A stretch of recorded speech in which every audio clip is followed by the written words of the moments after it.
In today's video, I am going to teach you how to completely reset Google Chrome without reinstall.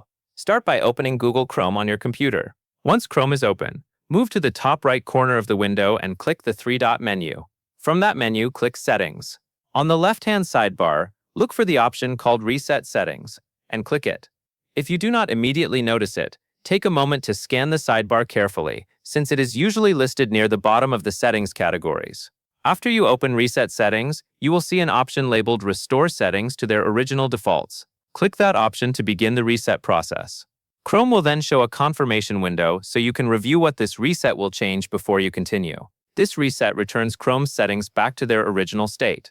That usually includes things like your startup page, new tab page, search engine, pinned tabs, and disabled extensions. Take a moment to read the confirmation message on screen. If everything looks good, go ahead and confirm the reset. Chrome will then apply the changes automatically. The process is usually very quick, and you do not need to reinstall anything. Once the reset is complete, Chrome should be back to its default configuration. That covers everything you need to know.